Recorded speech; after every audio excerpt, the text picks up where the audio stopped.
श्रीगुरुभ्यो नमः हरिः ओम। मधुवातारितायते मधुक्षरन्ति सिन्धवः माध्वीर्नः सन्तोषधीः मधुनक्तमुतोषसि मधुमत्पार्थिवगं रजः मधुद्यौरस्तु नः पिता मधुमान्नो वनस्पतिर्मधुमागम् अस्तु सूर्यः माध्वीर्गावो भवन्तु नः। ओम शांति शांति शांति हरिः ओम तत्सत्। Namaskar. Welcome to the first academic session of this 3-day seminar on Sister Nivedita's interpretation of Swami Vivekananda and cross-cultural multidisciplinary philosophy. In the first academic session, we have with us Professor Malcolm Keating, Humanities Division Philosophy, Yale NUS College, Singapore. We have Professor Prabal Kumar Sen, former Head Department of Philosophy, Calcutta University, CISR. She is also associated with CISR RMIC. And this session will be, the coordinator for this session will be Dr. Debabrata Sen Sharma, who certainly doesn't need an introduction. Former Professor of Sanskrit, Kurukshetra University, Haryana. It's over to Professor Dr. Debabrata Sen Sharma, the coordinator for this session.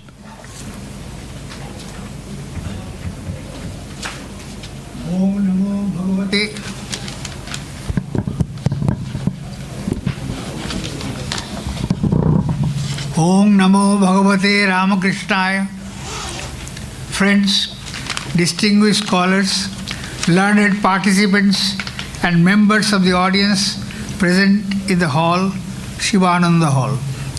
On behalf of the Ramakrishna Mission Institute of Culture, Gold Park, Kolkata, I welcome you all this morning to the international seminar to commemorate the 150th birth anniversary of Sister Nivedita.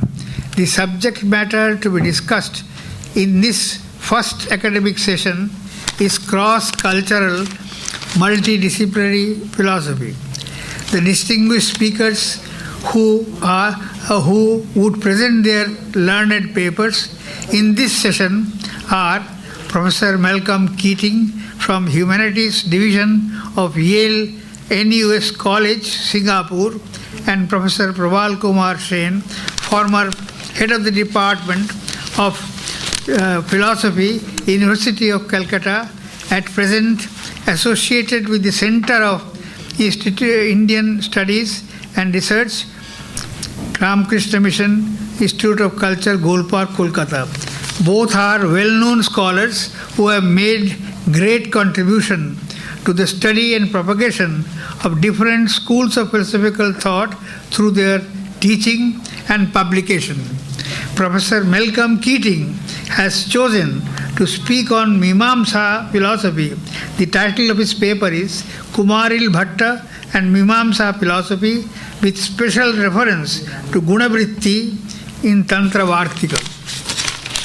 Professor Prabal Kumar Sen will be speaking on Sankshaya and Sankshayavada.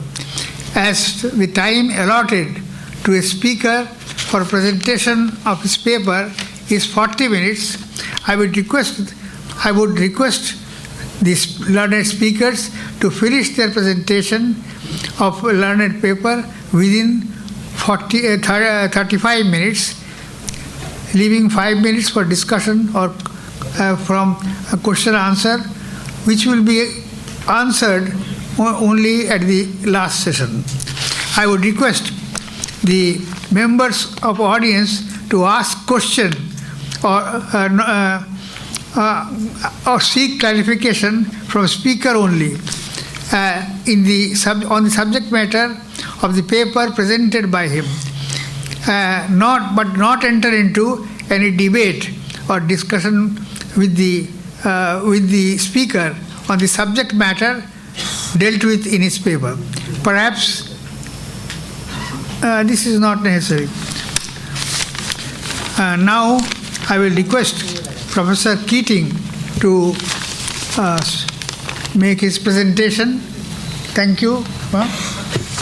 Thank you. You can speak from here. I speak from here. Okay. This is Okay. mic here. Yeah, that's good. Or you can go there. Oh, Which is convenient. I can speak from here. I can speak from here. You need this? Is that okay? Okay. Thank you. Okay. Thank you, Professor Sharma, and thank you, members of the Roma Christian Mission Institute, for hosting us and having this conference.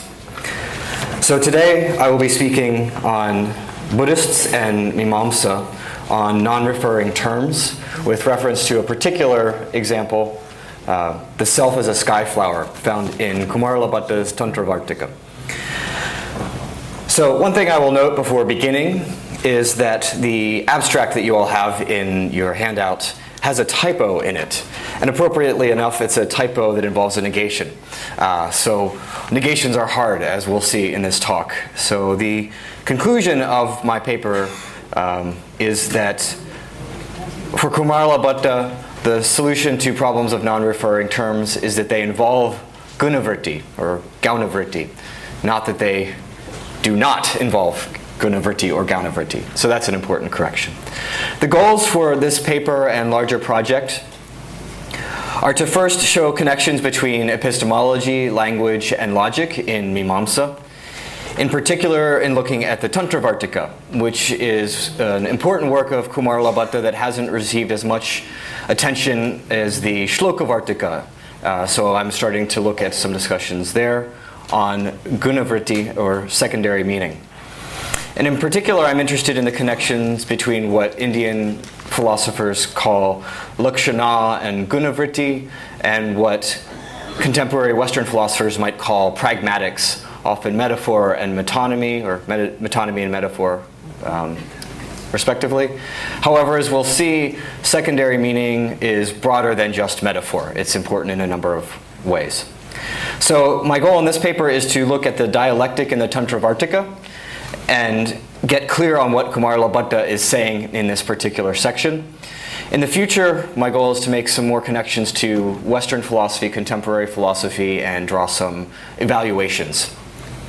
So today I want to get clear on a small and important section in the Tantravartika, and to show that for Kumaralabhatta, gunavritti is responsible for resolving a problem of empty or non-referring terms, and that it is not superimposition, as argued by Bhartrhari. So Buddhist philosophers are very well known for their error theories about metaphysics and epistemology. We might think that we are encountering a world of medium-sized objects that have independent existence, and which we can know directly through our perception. But according to Buddhists, the world is made up of momentary particulars, fluctuating qualities of consciousness, and so on. The details depend on the particular Buddhist view. Now, along with sophisticated philosophical arguments intended to convince us of this view, they employ images to illustrate their points, to get us to see the world in different ways. One famous image is found in places such as the Lankavatara Sutra and Nagarjuna's Mulamajjhimakarika. This is the example of the sky flower, or the kapushpa, which is a non-existent flower which does not actually hang in the sky. And Buddhists use the example of something which is fictitious, which does not really exist. So when they are arguing with Brahminical philosophers who believe in Atman, they might say something like the Atman is a kapushpa. But while likening the non-existent self to the non-existent flower might seem like a rhetorically efficient strategy, it comes up with some problems. For Buddhists, but not just Buddhists, there's this problem of non-existent entities. So first there's the problem of how I can know that there is such a thing as a kapushpa. That there is no such thing as a kapushpa. So this issue hinges upon what pramana, or knowledge source, is responsible for our knowledge of absences. Buddhists argue that we infer that there is no kapushpa from knowing that something else, namely the sky only, is there. In contrast, Bhatta Mimamsa famously argues that there's a special pramana, or abhava, and a number of our illustrious scholars have written on this topic. And this pramana is what allows us to know that there are absences, which for Bhatta are genuine properties of things in some sense. And it's this pramana that allows us to know that there is no such thing as a kapushpa. But supposing that we've established there is no kapushpa, we have two other problems. First of all, how are we going to use the word kapushpa successfully if it doesn't refer to anything? We want to say things like there is no kapushpa and have that sentence be true. But as philosophers in the West have noticed, negative existential statements involving empty terms put us in a bit of a bind, since there is no subject whose existence we can deny. And that threatens to make our sentence either false or meaningless. And finally, there's a problem of how this failure of reference impacts our ability to make inferences about non-existing things. This referential failure of kapushpa means that we cannot use the term as a subject in inferential reasoning, or anumana. If we did that, we would fall afoul of the fallacy of ashraya asiddha, or unestablished basis. Suppose I want to give an inference to establish that there is no kapushpa, or more likely for the Buddhists, that there is no self. Since I cannot successfully, you might think, refer to such a thing in the first place, I'm not even able to begin to engage in reasoning about its existence or its non-existence. So these interrelated problems are part of the focus of this paper. In the 7th century Common Era, the Mimamsa philosopher Kumaralabhatta discusses the Buddhist use of kapushpa in his defense of a particular theory of figurative language. And this is in the Tantravartika. What's interesting about his take on this example is that it brings together the epistemological problem of ashraya asiddha with a slightly different linguistic problem, which is how metaphors function. So let's take the problem that Kumarala is concerned with. For a moment, we'll just abstract it from its Vedic ritual context, but we'll get back to that. So Kumarala is interested in defending a view on which metaphorical expressions, in which metaphorical expressions like Devadatta is a lion are explained at least in part by a comparison between the qualities of Devadatta and the qualities of a lion. Yet, if this kind of figurative language is a matter of comparing qualities, it seems we can't account for figurative language like the self as a sky flower when there are non-referring terms, because non-existent entities do not have qualities. So without something that has the qualities, there's nothing there to compare. So how are we to explain this this metaphorical statement, the self as a sky flower? Comparing qualities doesn't initially seem like a good explanation. So Kumarala must defend the quality comparison view against this worry. And this is where the dialectic starts. So in what follows, I will briefly summarize Kumarala's position on Gaunavritti, or what we might call metaphor, though we'll see it's broader than that. And I will explain his argument against a competing view of figurative language, which is the superimposition view. And his interlocutor claims that the superimposition view can explain the self as a sky flower, while the qualitative view cannot. And third, I will argue that in this passage, Kumarala is bringing together Bhartrhari and Dignaga. Although his interlocutor's idea that non-existent objects in metaphor and inference, through his interlocutor's idea that non-existent objects in metaphor and inference are conceptual constructions, rather than things to be paraphrased away. Ultimately, though, Kumarala concludes that there are multiple linguistic strategies for explaining non-referring terms. And this is to avoid the implication of the superimposition view that the meanings of some words are what Western philosophers might call Meinongian entities, entities that are conceptually existing but don't exist in reality. Okay, so it's against the epistemological background that I sketched out for you. The discussion of Gaunavritti occurs in the Tantravartika at the point where Kumarala is commenting on Jaimini's Mimamsa Sutra 1.412. This section is really important for understanding Kumarala Bhatta's Mimamsa hermeneutics, and it's very influential in later Alankara Shastra, where he divides this Gaunavritti and Lakshana. So it's a very important passage in the Tantravartika. And what's at issue here is how Vedic sentences known as Arthavada, often translated as exhortations or eulogies, can construe with other Vedic sentences, in particular injunctions, to convey dharma. As the Veda is a pramana for Mimamsa, which communicates what we ought to do, all of its parts are understood as contributing to this aim. However, some sentences don't seem to convey knowledge.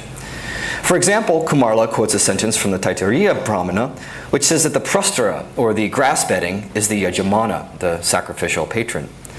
So the prastara, as you all probably know, is this woven grass mat upon which the sacrificial implements are put and is eventually burned. The yajamana is the person for whom the ritual is performed, who gets the results, cattle, heaven, children. And so to say the grass bedding is the ritual patron is to say something that seems pretty nonsensical. Kumarla's solution is to interpret it figuratively, that the grass bedding is to be identified metaphorically with the ritual patron due to its centrality in the ritual. And he argues that they can be figuratively compared through this linguistic function known as gaunavritti. The ordinary meaning of the words first operates, denoting their respective reference, which for Mimamsa is a universal. And then there's a second stage in which we understand grass bedding and ritual patron to mean the relevant qualities that their reference share. So to give another example, when we hear Devadatta is a lion, we understand the qualities of Devadatta and the lion, like their ferocity or their bravery, to be compared.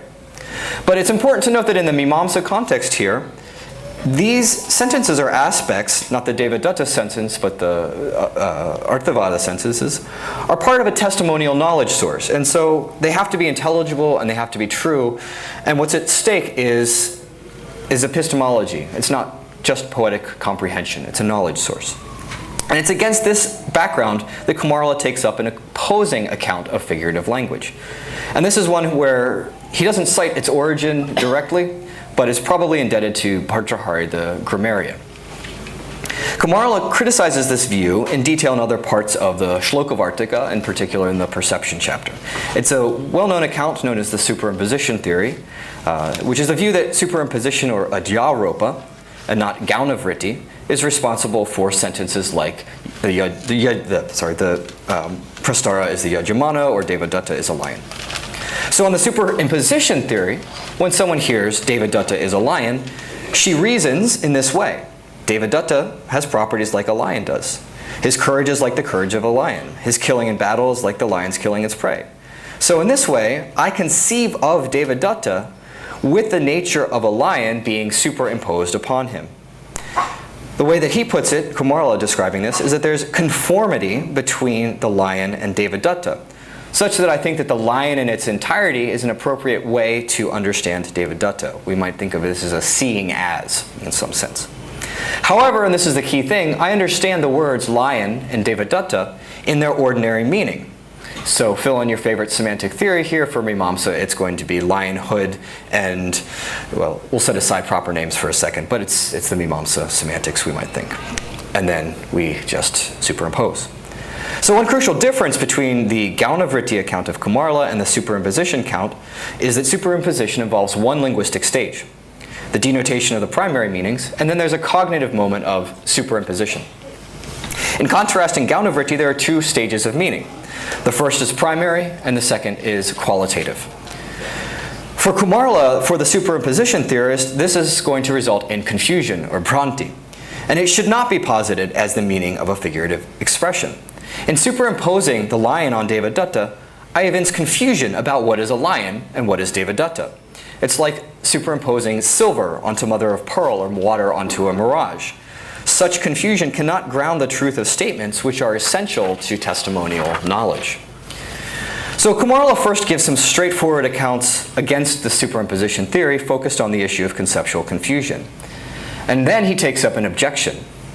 Okay, if figurative expressions are a function of comparing qualities and not superimposition, then Buddhists can't use the self as a sky flower.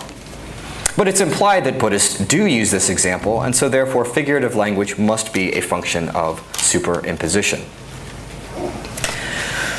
In what follows, Kumarla will argue that superimposition cannot be this linguistic function. So, what the interlocutor argues is two things.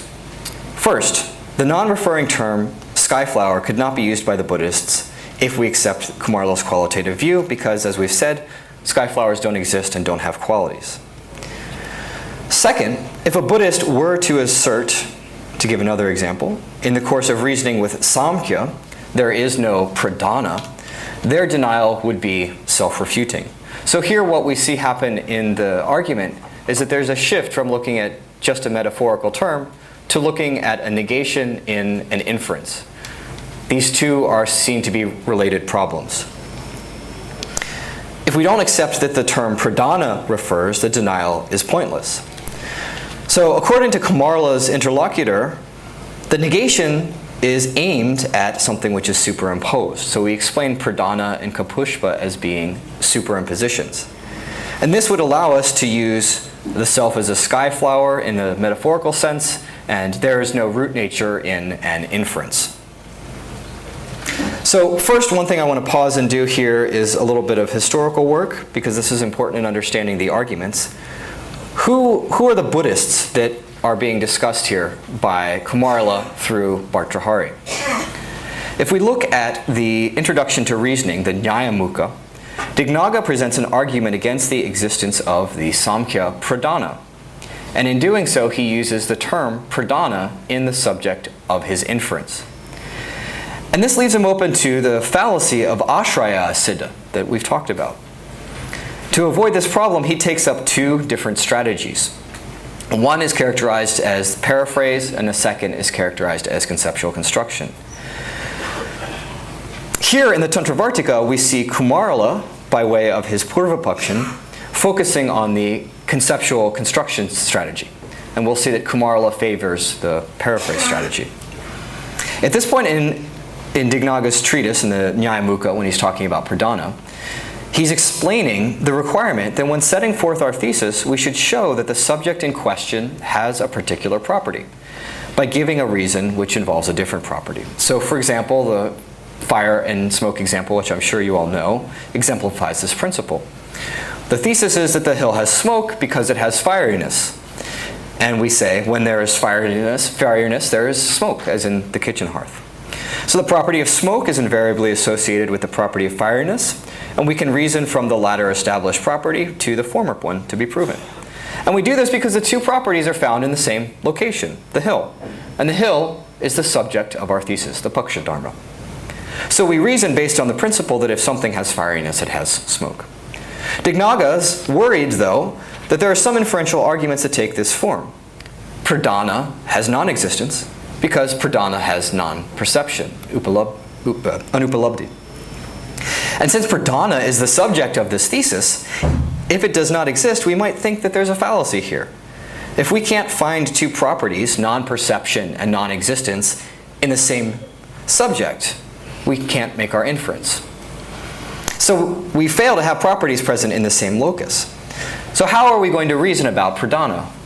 Well, Dignaga says, when Buddhists argue that pradhana does not exist because of non-perception, non-perception is a property of the imaginary construction.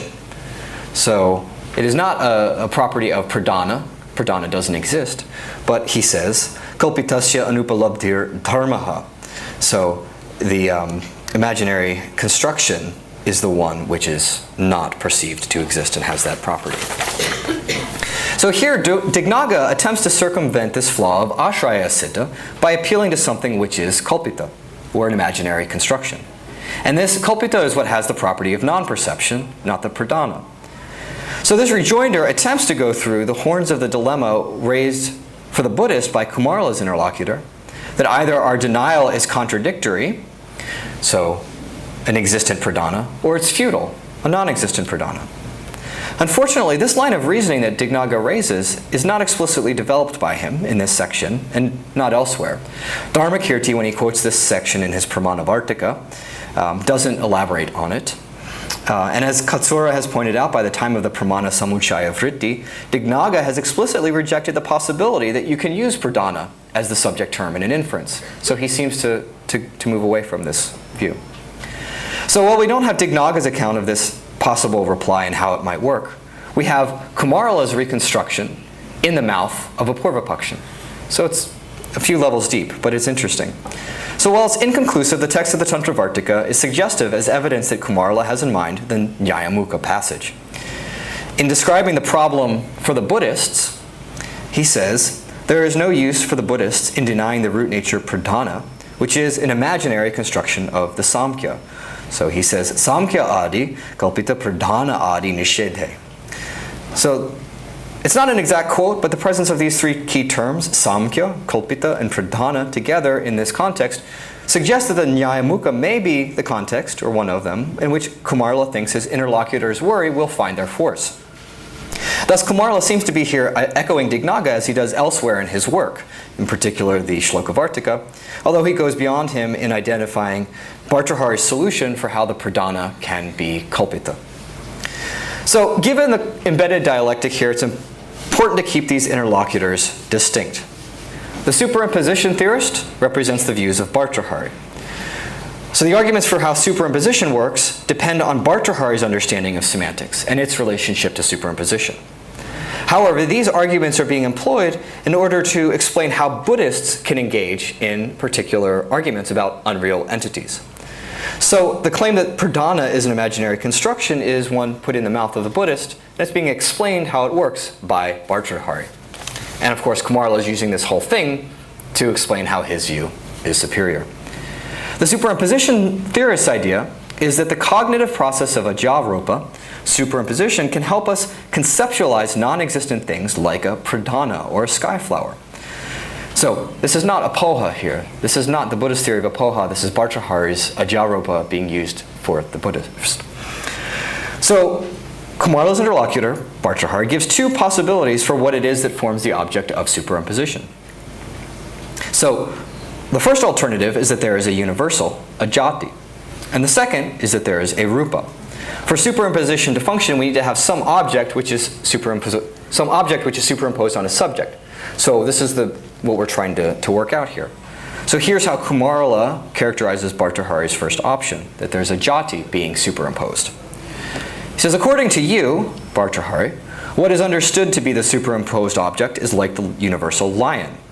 Then, to the extent that there is a nature which is superimposed, the own nature, svarupa, of the sky flower is able to be accepted as a superimposed nature. And according to you, then, there is not ordinarily a qualitative cognition since there's nothing other than the primary meaning. For because sky flower is cognized in a primary manner, the own nature of the sky flower doesn't disappear since it belongs to the primary meaning. So there's no qualitative function here. So here we're focusing on the single word kapushpa. The term denotes by conveying its own nature, which is like a universal. Again, this is not Dignaga's view. Dignaga explicitly rejects this superimposition theory of word meaning in the Pramana Samuchaya. This is Bhartrhari. So on Bhartrhari's view of denotation, the word conveys its own universal first. In other words, in contemporary terms, we recognize the utterance as tokening a word type.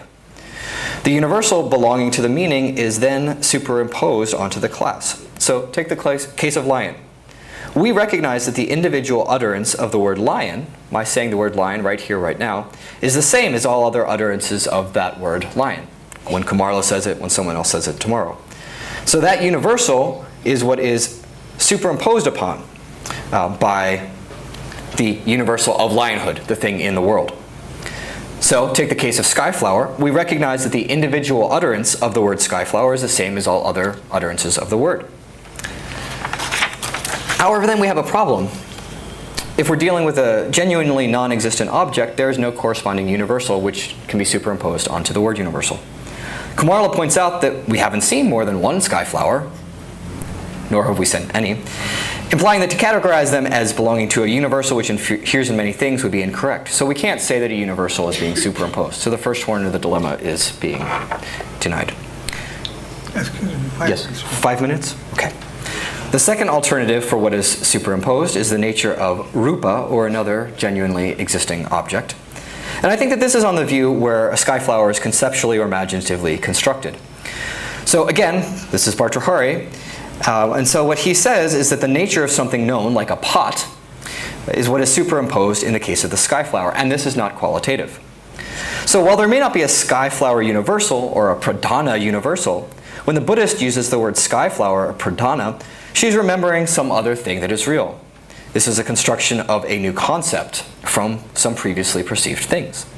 Thus, a skyflower might be an amalgamation, let's say, of memories of a flower in the sky, both of which genuinely exist, but not together. Kumarla thinks this option also fails. He says this is incorrect because it is impossible to have a cognition of the true nature of something like a skyflower. For certainly, whatever thing is entertained as a meaning at the time of connecting sky and flower, that same thing is what is grasped at a later time. And no object like a hare's horns has previously been experienced in its true nature.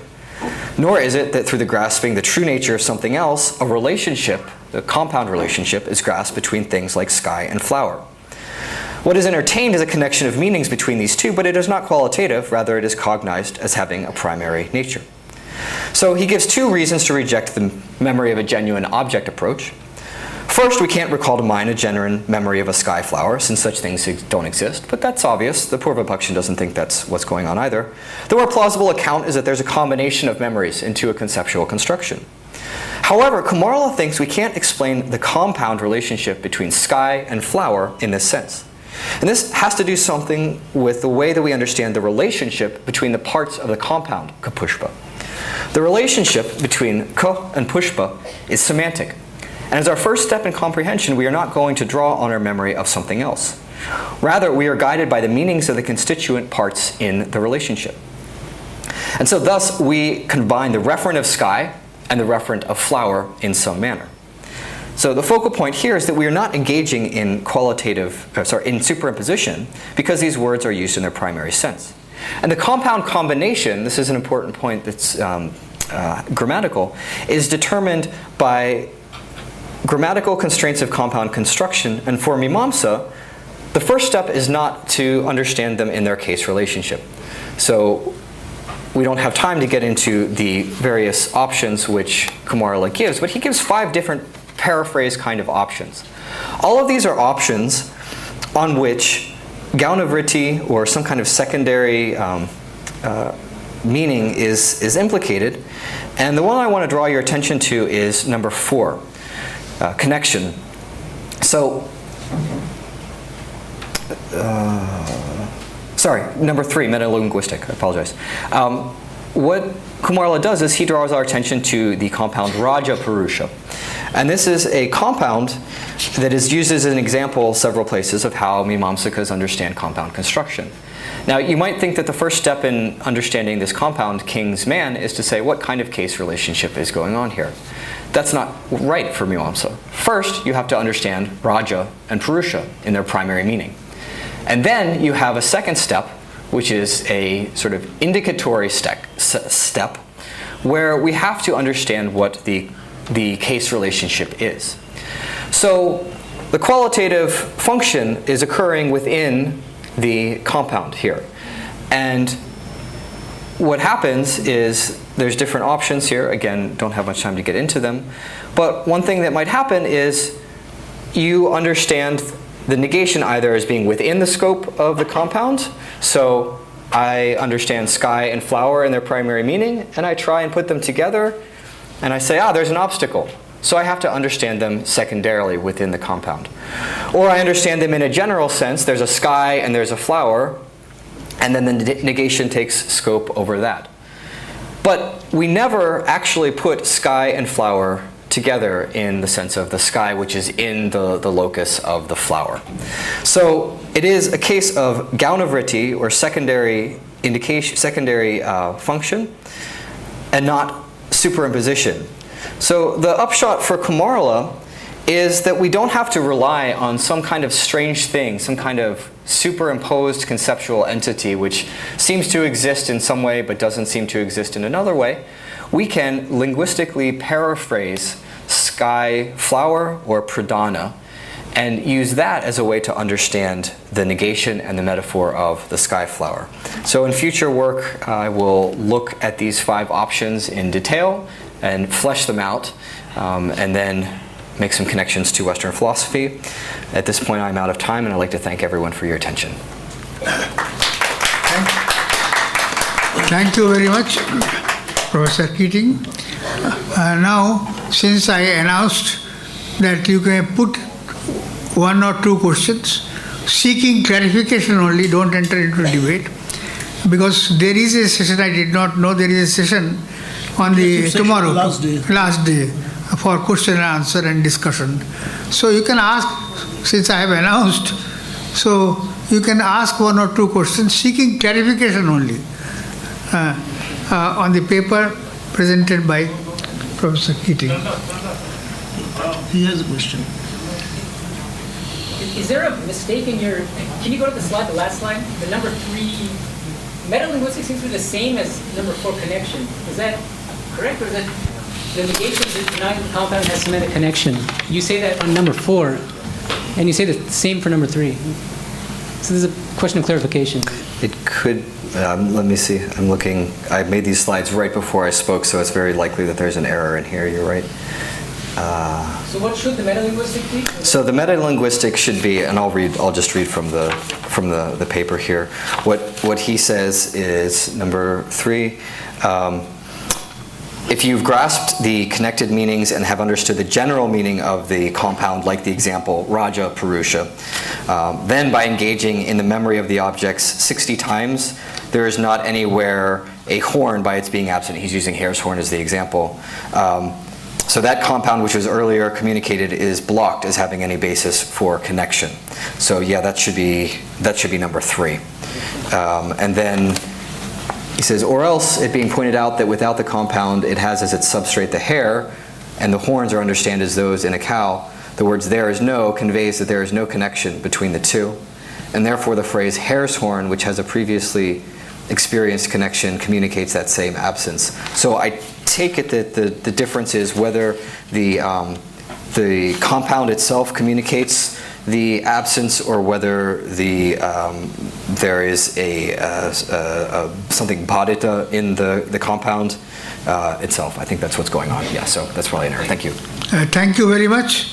Since the time we are short of time, you may ask later on, tomorrow or after during lunch. Thank you for your brilliant presentation. Now I would request Professor Prabal Sen to present his paper.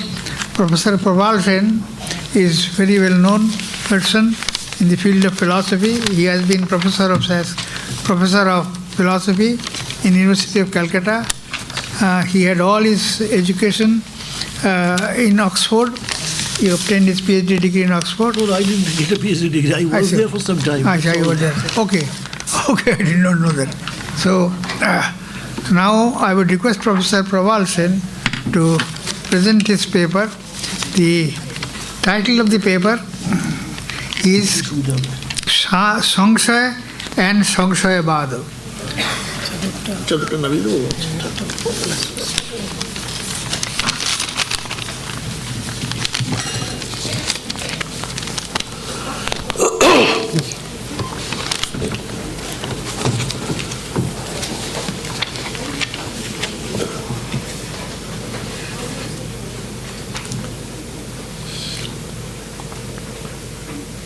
Well, a very good morning to all of you, and with the kind permission of the chairman, I would like to present this paper with one or two initial apologies. First of all, the person who types my paper, usually I cannot type, and now I understand why it is said sarvam paravasham dukkham. If you are dependent on others, then you are going to face some problems here and now, and that has happened. I can't type, and one who usually types for me is not available. So no diacritical marks in the abstract that has been handed over to you, and this is a... Oh, my, sorry. Oh, sorry.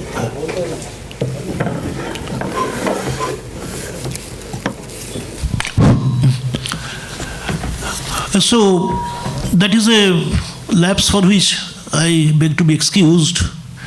The same problem is here. I could not get it typed, and it is a very messy handwritten paper from which I have to read. And I had the impression that I can speak for 40 minutes, but the time has been reduced. So, but anyway, let me see what I can do about it.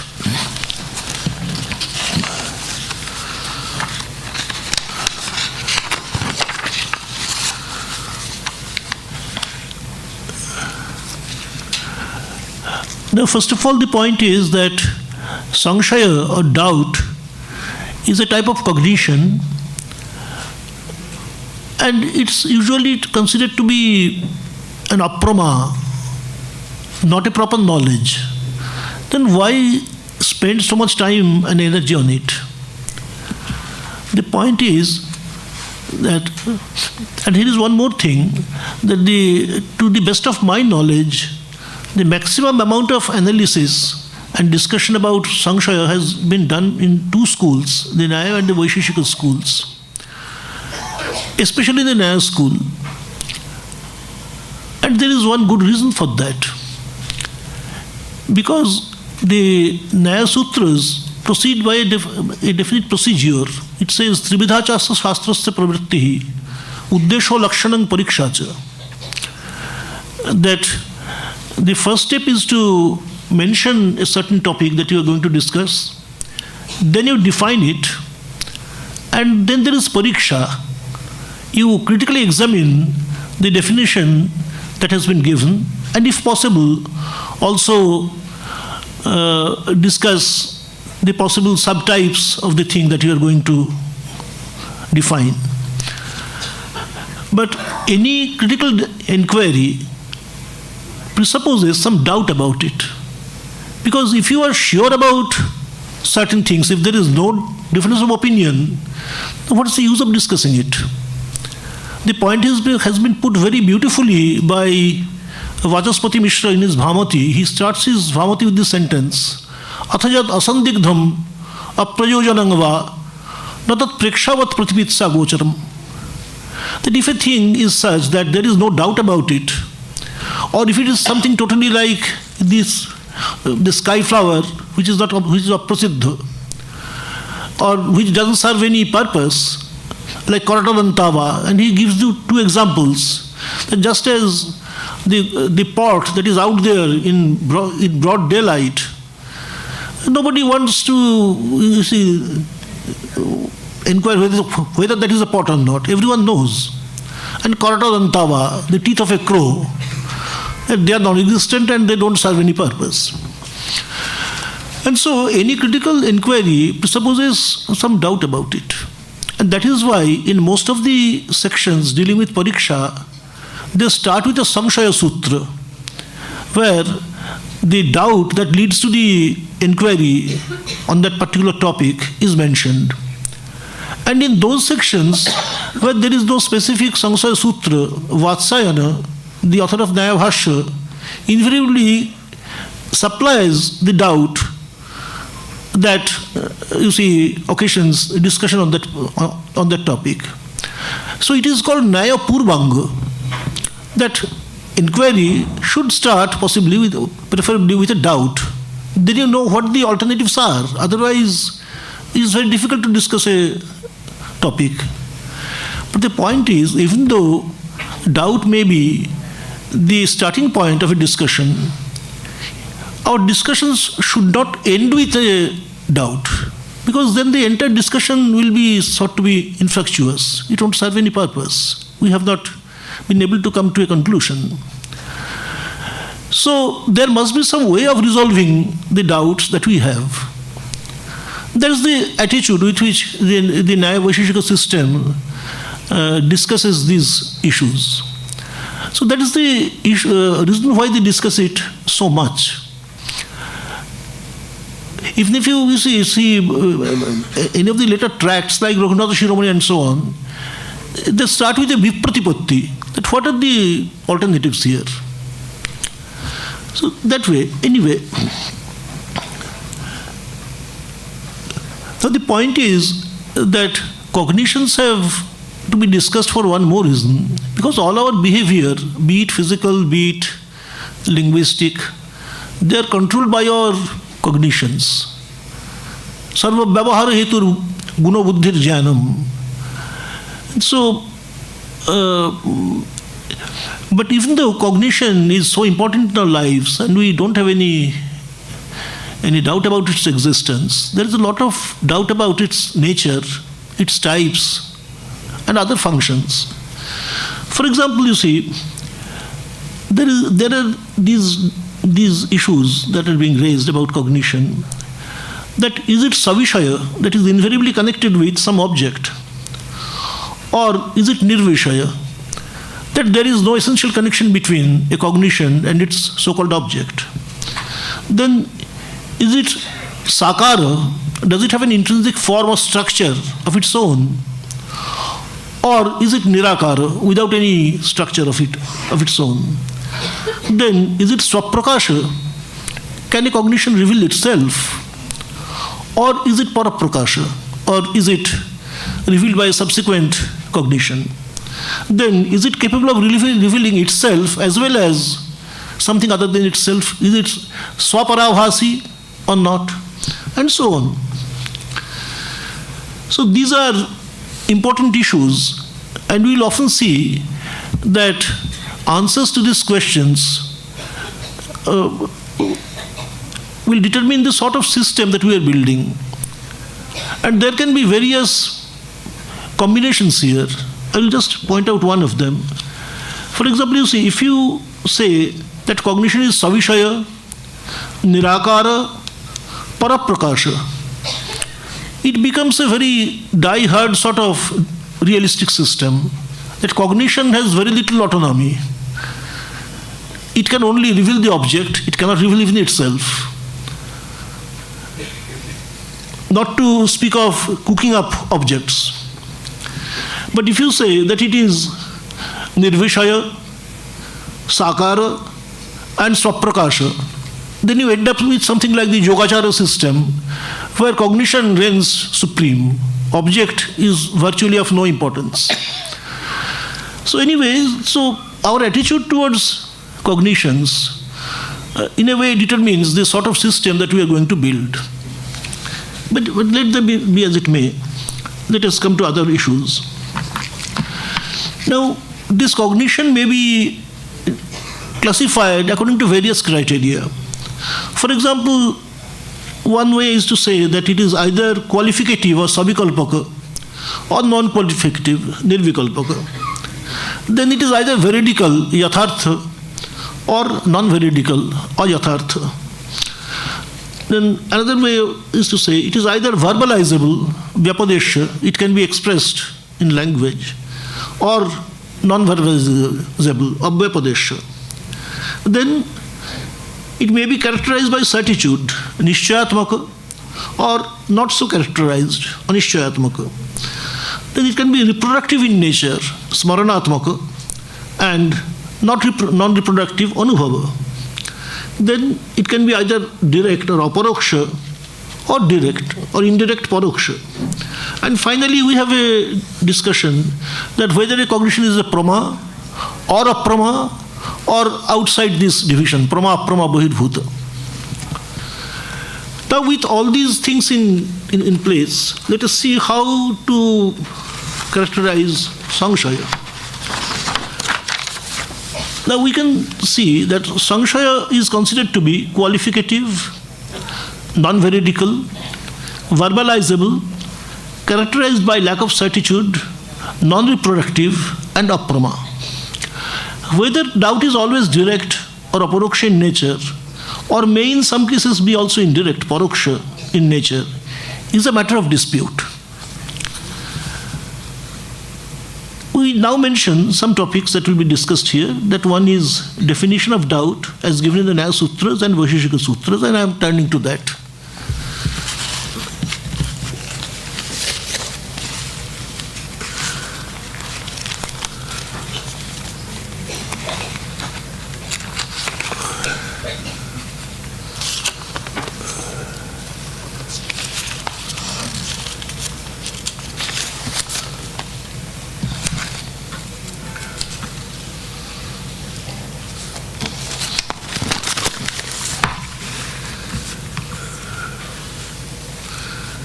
Now, the definition of doubt as given in Nyaya Sutra 1.123 is Samananeka dharmopapatte vipratipatte upalabdhanupalabdha vyavasthatascha visheshapeksho vimarsha samshaya, which may be roughly translated as follows. Doubt or samshaya is the apprehension of contradictory alternatives or alternatives about the same object. This is the translation of Vimarsha, which depends on the remembrance of the unique characteristic of each of the alternatives presented, Visheshapeksha. This doubt may be due to either apprehension of a common characteristic, Samana Dharma Upapatti, or the apprehension of the unique characteristic, Aneka Dharma Upapatti, or 3, contradictory assertions about the same object, Vipratipatti, 4, the irregularity of apprehension or Upalabdhi Abhyavastha, 5, and finally 5, the irregularity of non-apprehension, Anupalabdhi Abhyavastha. Let us now try to explain this long aphorism with the help of some concrete examples. First of all, the specific features that distinguish doubt from other cognitive states has been given in the portion Visheshapeksha Vimarsha Sanshaya. And in the rest of the aphorism, the various causal conditions that can produce doubt have been enumerated. Here it has been said that doubt is a cognition in which mutually incompatible characteristics or qualifiers are ascribed to one and the same qualificant, ekasmin dharmini, paraspara viruddha prakarakam jnanam sanshaya.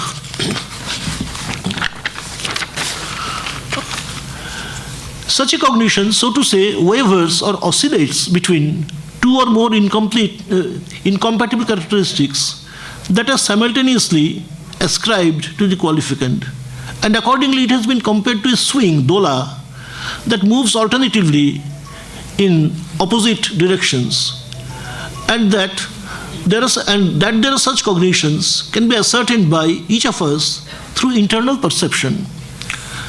I read out one sentence from Vachaspati's Tatparya Tika. Kingswith iti dolayamanasya ubhaya kotis prishah pratyayasya anavadharanatmakasyapi pratyatmam manasena pratakshena avadharjamanatvat. For example, when we see in the twilight of evening or through mist or fog some distant object that has the highest as well as the girth or parinaha, aroha and parinaha, that may belong to either a tree stump, sthanu, or to a human being, purukha, but do not perceive the distinctive features like the branches and twigs that usually belong to the tree stumps, or hands and feet that usually belong to human beings, then we have an uncertain cognition like, is that a tree stump or a man? Sthanurva ayang puruhova. This uncertain cognition is the stock example of doubt or sanshaya, which is an instance of doubt that occurs due to the apprehension of some common or similar property. Let us now turn to the interpretation of Nyaya Sutras 1.123 that has been offered by Vatsayana, the author of the Nyaya Bhasya. It is a bit exegetical exercise. According to him, the word sanshaya or doubt employed in this aphorism stands for the definience or lakshya, while the word vimarsha, that is awareness of incompatible properties in the same thing, indicates the unique nature that distinguishes it from similar and dissimilar entities, and can thus be regarded as the definition or lakshana of doubt. The word visheshapeksha indicates that the memories of the alternatives or kotis presented in a doubt is a necessary precondition for that doubt, and also that the ascertainment of any one of these alternatives would dispel the doubt in question. The rest of the aphorism indicates the 5 different forms of doubt, each being produced by its own specific cause, along with the other causal factors that are necessary for the generation of doubt.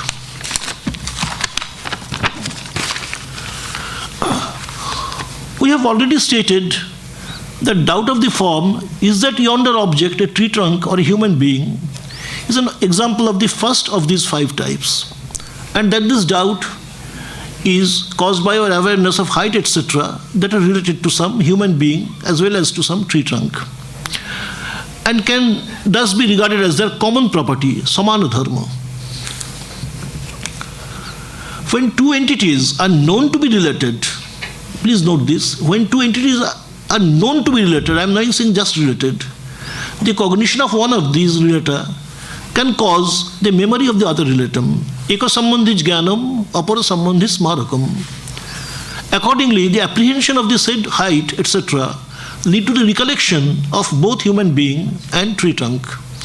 But the specific characteristics or vishesha of a man, like hands and feet, etc., karacharanadi, or the specific features of a tree trunk, like branches and twigs, shakha pallavadi, cannot be apprehended due to distance and insufficient light. And hence, the perceiver cannot be sure whether the object presented by him or her is a man or a tree trunk, even though he or she may desire to know such specific features. This results in a doubt of the form, is the yonder object a tree trunk or a man, sthanurva ayang puruhova. Such a doubt is dispelled when the perceiver comes closer to the thing perceived and apprehends the distinguishing features like hand and feet, or branches and twigs as the case may be, that are specifically associated with one or the other of these alternatives or kotis that were presented in such a doubt. Vatsayana has illustrated the second variety of the doubt, the second variety of the doubt in the following manner.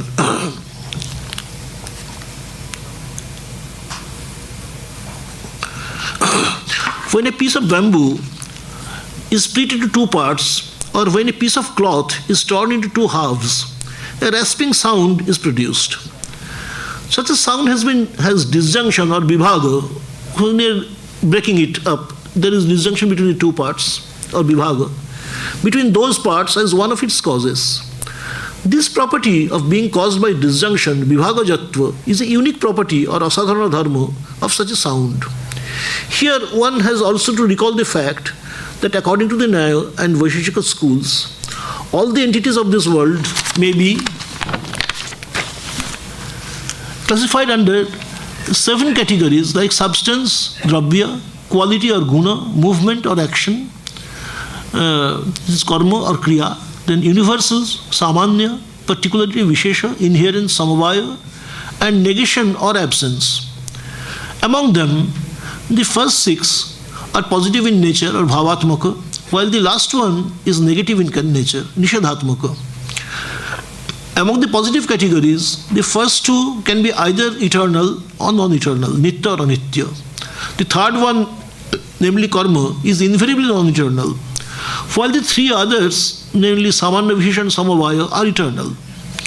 Now, sound is experienced as a positive entity, and hence it cannot be included in negation or abhava. Since it is something that is produced as well as destroyed, it must be a non-eternal entity, and consequently it must be distinguished from universal, particularity and inherence, all of which are eternal. But since there are non-eternal substances and qualities, and since all movements are non-eternal, sound must be an instance of either substance or quality or movement. But so long as one does not have further information on the basis of which the final choice can be made here, one may have a doubt of the form, is sound a substance or a quality or a movement? Shabdaha dravyam gunaha karma va. I'm skipping the rest of this paragraph where how it can be resolved has been given. But anyway, a number of arguments will show that it is not a substance, then some other arguments will show that it is not movement. So by method of residue, it will be decided that it is a case of guna. But anyway, let us come to the third type. The third type of doubt, which is said to be produced by a pair of contradictory movements, may be illustrated in the following manner. Suppose in a debate, the proponent or vadi of the view that sound is eternal, shabda nitya, that sound is non-eternal, states the argument, sound is non-eternal since it is an effect, for example, a pot. Anityaha shabdaha karyatvad ghatavat. The opponent or prativadi of this view then advances the counter-argument. Sound is eternal since it is an object of auditory perception. For example, the universal called soundhood that is present in all sounds and can also be grasped through our auditory perception. that Shabdaha Nityaha Shravanatvat Shabdattavat. In ancient India, philosophical debates were presided over by an impartial person called Madhyastha, who was conversant with the rules of debate, whose job was to see that the debate is being conducted according to the proper norms, and who used to declare at the end of the debate as to who has won in that debate. In the debate mentioned above, after listening to this thesis and counter-thesis, this impartial observer, who is neutral and hence not committed to the defense of any one of these claims, may have a doubt of the form Shabdaha Nityaha Nava, is sound eternal or non-eternal. And there is a lot of dispute about one thing here, into which I cannot go now. That is this doubt, what sort of a cognition is this doubt? Some people say that, well, since it has been produced by two sentences, it is Shabda Buddhi, it is Shabda Samshaya, it is a verbal cognition. Some philosophers have said that no, he has listened to two arguments being presented. So whatever he has reached will be through some inference. So it will be Samshayatmaka Anumiti, an inference in the form of a doubt. And later Nayayikas, who maintained that all doubts are perceptual in nature, they would say it is perceptual. It is a hornet's nest. I won't go into it now. Now the fourth form of doubt, which is said to be due to irregularity of apprehension or upalabdhi abhyavastha, may be explained as follows. When we apprehend water in a river or a lake, we apprehend something that is existent. But when we apprehend water in a mirage, the water that we perceive is actually non-existent. Thus, the apprehension of an entity cannot be said to be regularly connected with either the existence or the non-existence of that entity. That is why, after apprehending something, one may, at least at times, have a doubt of the form, is that entity existent or non-existent? Let us now explain the fifth and last type of doubt, that is due to the irregularity of non-apprehension or anupalabdhi abhyavastha. Non-apprehension of an entity is not also regularly connected to the non-existence of that thing, either because that entity may be imperceptible, or there may be some obstructive factor that is preventing us from apprehending it, or it may be non-existent. For example, subterranean water, even though existent, is not perceived by us unless it is reached by digging the earth. Again, fictional entities like hair sawn or shashashringa are non-existent, and they too are not perceived by us. Under such circumstances, when you do not apprehend something, we may likewise have the doubt regarding the existence or non-existence of that entity.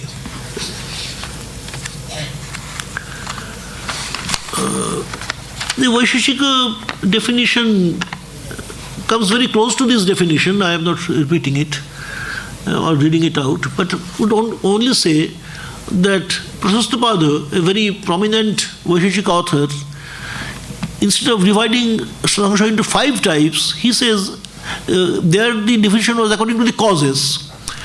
Prasastapada prefers to classify doubts according to their objects. He says Antas Samshaya and Bahis Samshaya, that our doubts may be about our internal states or may be about external objects. And he has also shown that all the 5 types of doubt that has been shown by Vatsyayana can be dovetailed into this twofold classification as well. How much time do I have? Maybe 5 minutes? Go on. Okay.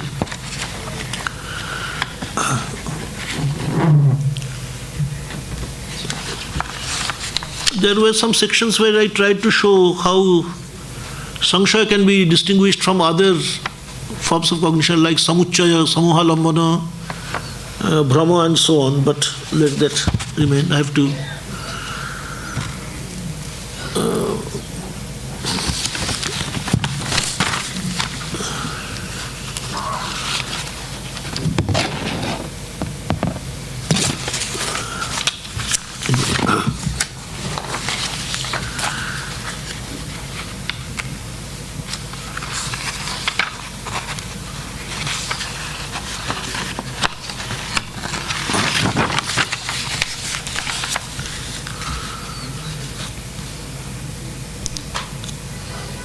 Now the Nyaya Sutras have also considered a number of objections that has been raised against this definition proposed in Nyaya Sutra 1.1.23, and we find these objections as well as the answers to them in Nyaya Sutra numbers 2/1.1 and from that to 2/1/7.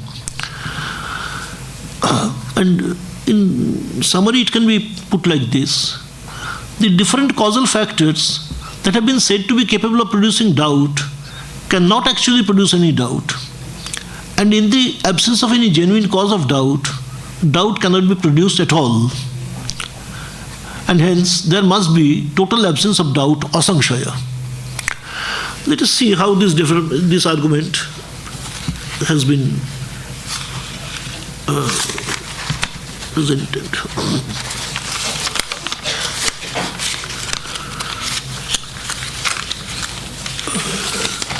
What is that?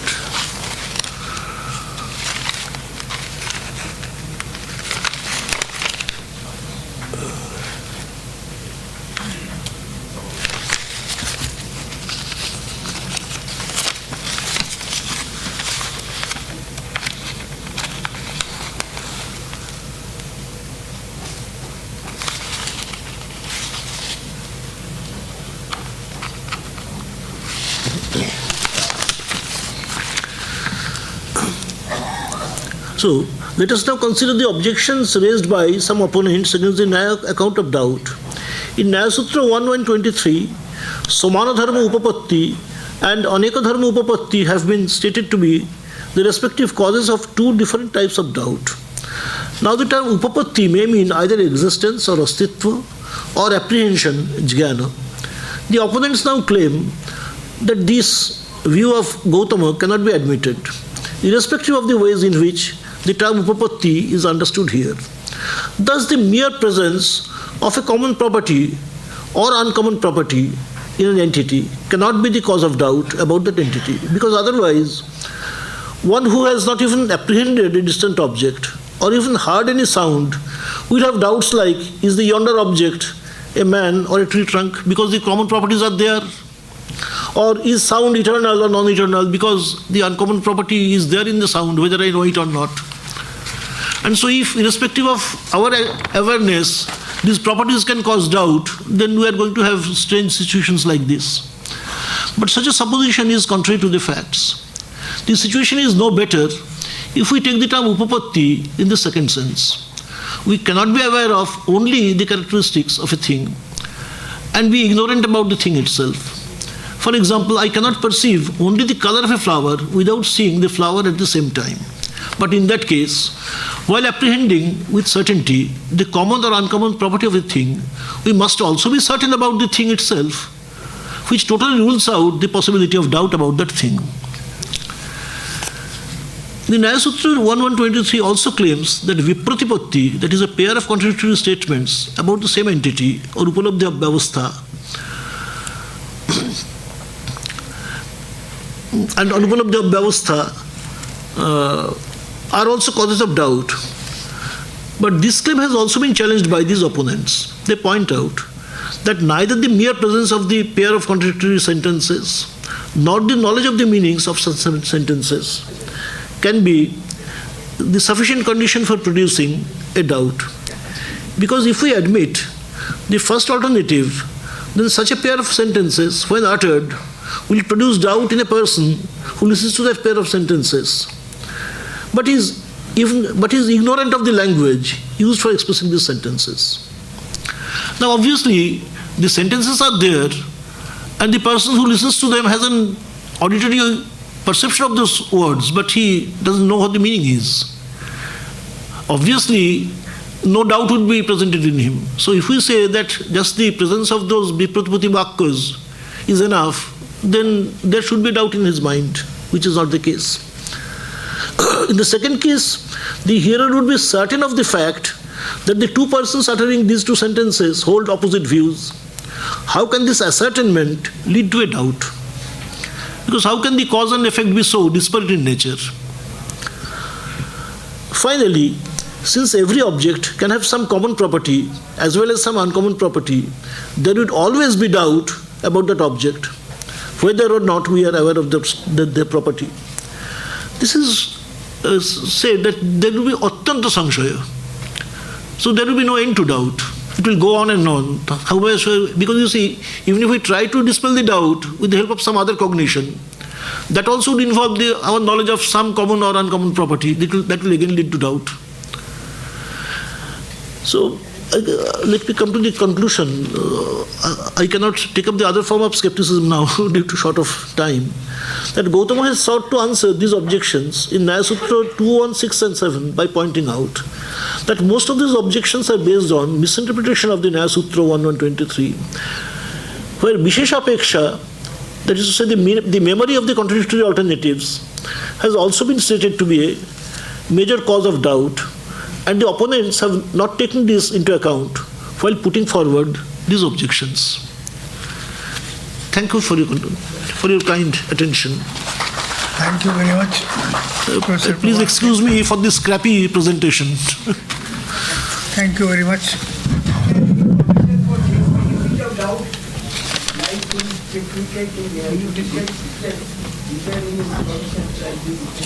I couldn't understand. Is there any provision for benefit of doubt? Benefit of doubt. That is a legal term. I don't quite know benefit of doubt to anyone. But this much can be said that if something is in doubt, we cannot be sure about it. That much I can say. What more could I say about this? Benefit of doubt is a legal term. It's a legal term, and you see, it's a humorous thing. I'll just tell you one thing.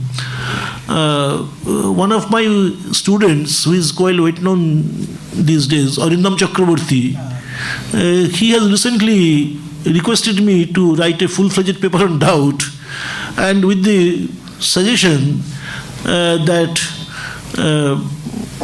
the title of that paper be Benefits of Doubt, because it is so useful in our discussions. Yeah. So, is it actually the Jains has taken their philosophy from this particular point? Jains?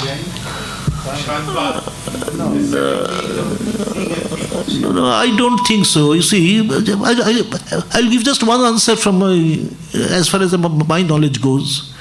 The Jains maintain that we human beings, our knowledge or knowing capacity is limited, whereas every entity in this world has infinite number of properties, positive as well as negative.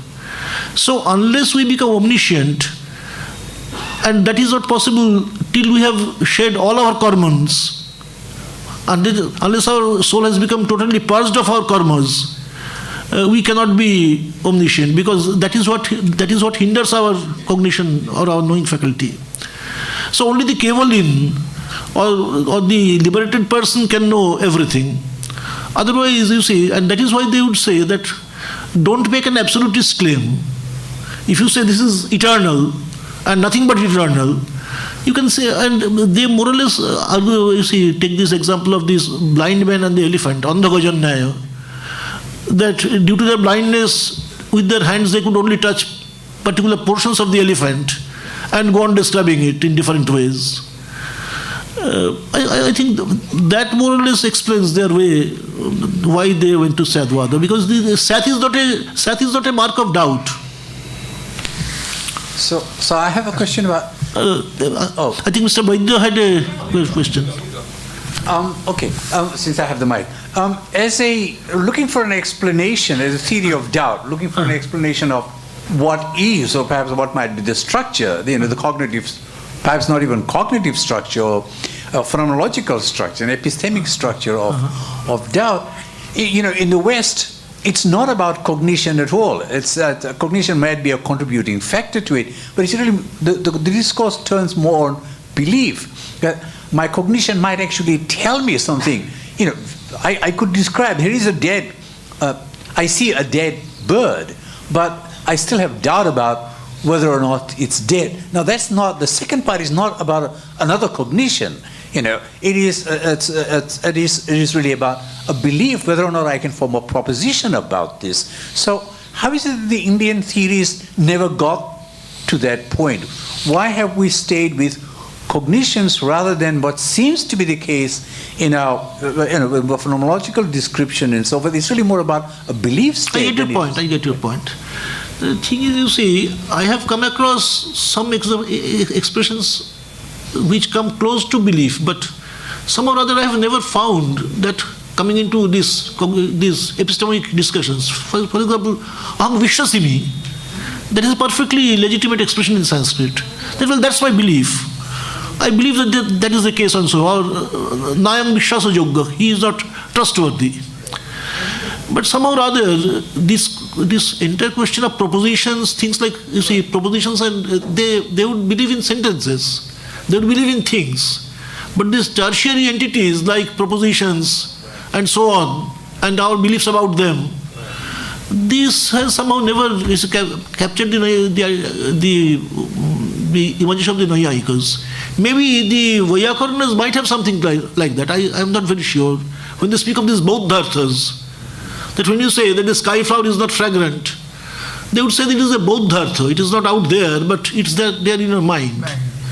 So the Vaiyakarnas might be somewhat predisposed to things like propositions and like that. But for the Naiyayikas, the things are out there, and I am here, nothing in between. The cognitions is there, but no belief over and above that. Yes, please. Please. Yeah. Briefly, at the beginning of your paper, you said something that was very interesting to me that I didn't understand, so I'm seeking clarification on it. You said something like, as we go into inquiry starting with doubt, if the inquiry doesn't terminate the doubt, then it has no purpose.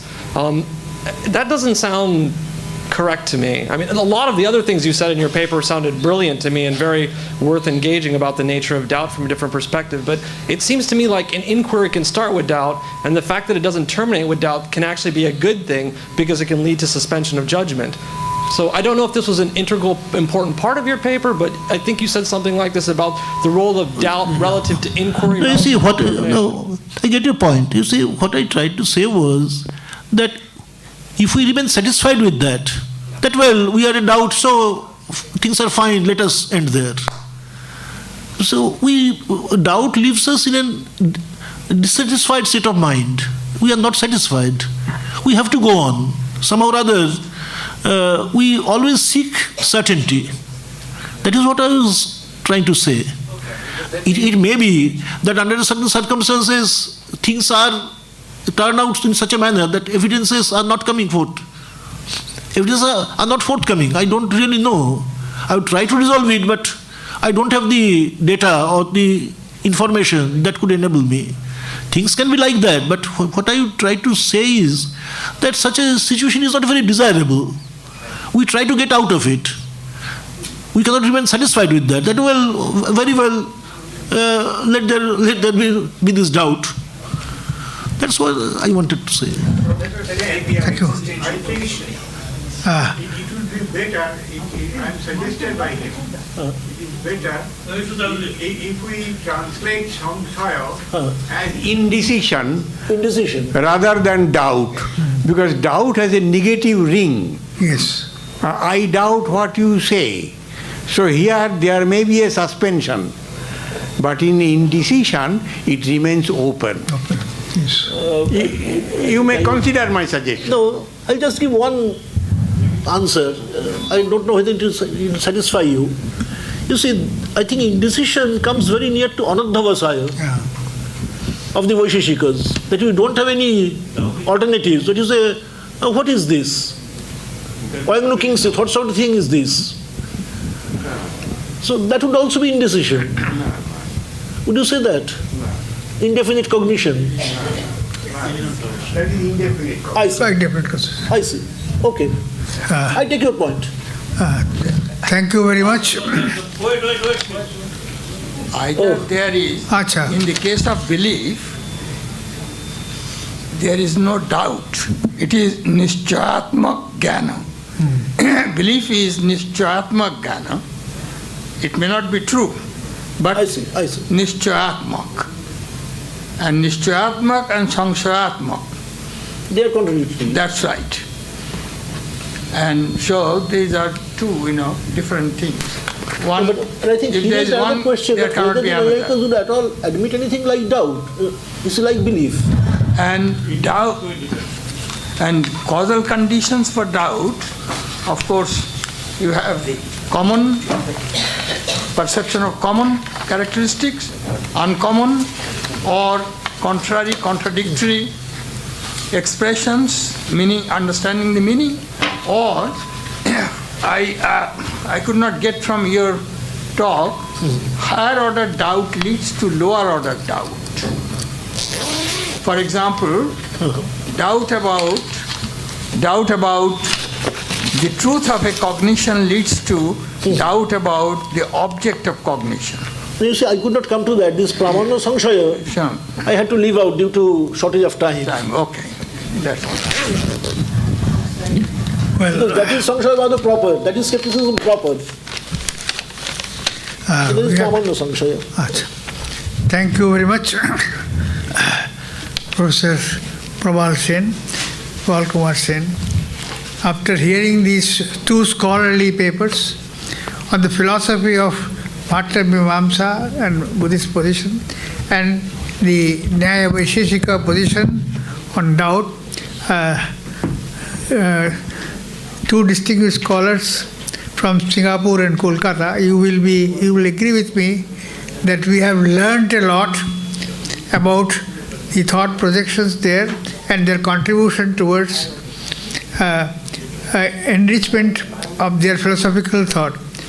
We are grateful to these two scholars who presented brilliant papers, and we had raised number of doubts, and solution we will seek only at the end in the last session. I express my gratitude to the members of audience for giving them patient hearing.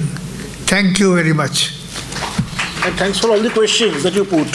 Questions, of course. We have one or two announcements. First of all, about the questions.